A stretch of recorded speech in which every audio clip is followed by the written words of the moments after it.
ERC404 has taken the crypto world by storm, and this is an innovation in smart contracts connecting ERC721, so NFTs, with ERC20, fungible tokens, meme coins, and so on. And in this video, I'm going to cover everything we know so far. This is pretty new, it still has a couple of days. The main project here is Pandora. That was the second project, but the first proper one that took the idea and did what it did with it. And the story is really fascinating. It has elements of AI in it, which I really love.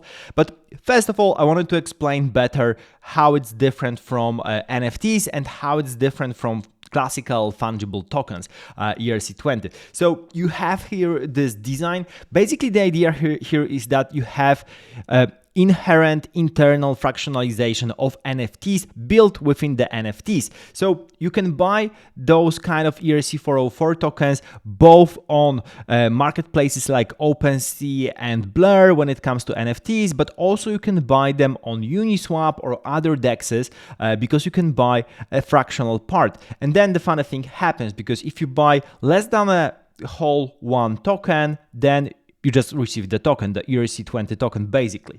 But if you buy more than one, then you also mint at the same time the ERC721 token, so you get an NFT on top of that. So it's incentivize people to actually buy more of the tokens to get the NFT, but also you can buy a small fractional part. So for example, if there are already NFTs, for example, like Bored Ape Yacht Club or Azuki or DGATs or a couple of others that are super expensive and you can't really afford to buy one entire, you can still buy them natively. You could, if they were in the format of ERC404, you could buy a part of them. And this is really cool. This is really a novel idea, and I really guess that there will be many NFT collections going forward that would have this kind of approach. Of course, there's a lot to be done. This format has just exists since like a couple of days ago, and it was created by ChatGPT to a certain extent.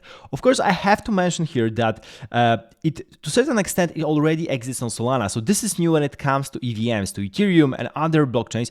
On Solana, you have SPL22 tokens, which are pretty much similar. You can do something similar with them, and there were projects, the Bozo project, that actually did that already in December of the previous year, or December 2023. It's still under the radar. Of course, nothing here is financial advice. I should mention that multiple times, but they did pretty much the same thing. But here, the story is very, very interesting. So this is the beginning. Let's have a look at what's really inside and what you can do here. So we're going to start with going with a bunch of things. So first of all, there is a GitHub. If you want to have a look at the ERC404 implementation, there's a GitHub with various nodes. But of course, you can go also to the Pandora. Pandora is the main project. You can check their smart contract and see what's inside and how it looks like.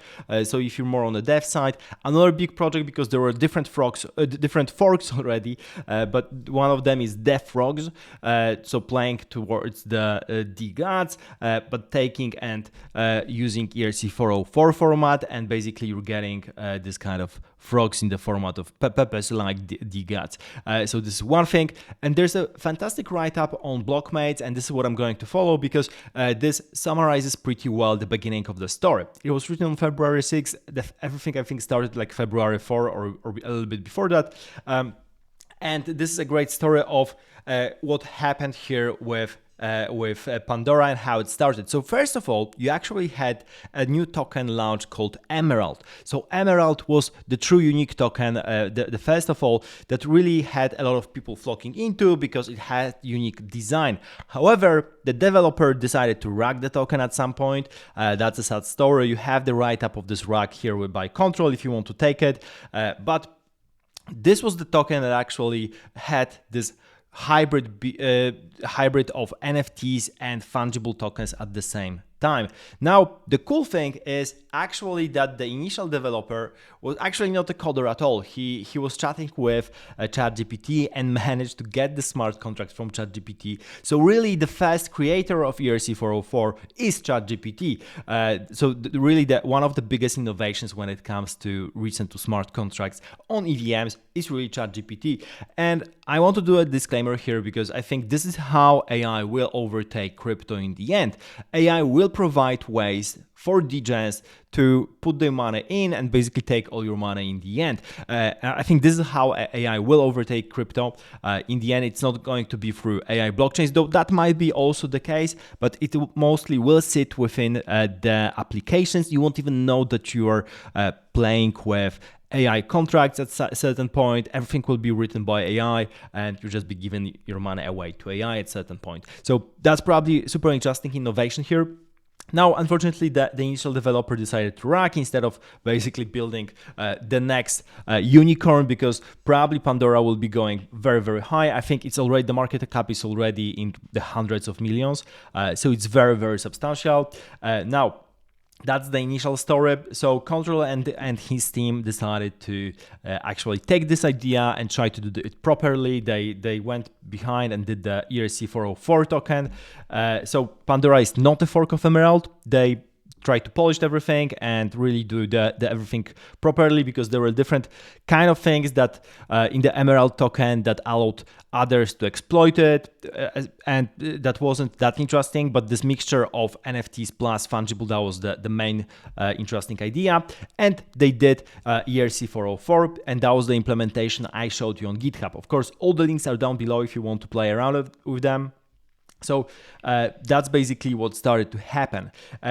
Now, also the interesting part about the Pandora is that, so Pandora are different boxes and you have different rarity. So you can play a game of actually, when you have different common boxes, you can try to sell them and buy back in order to get a new token. This way, once you sell the tokens or when you sell the NFTs, some of the tokens will be burned, and then you can buy them back in order to mint a new NFT, and this process is wholly random, so you get a new NFT.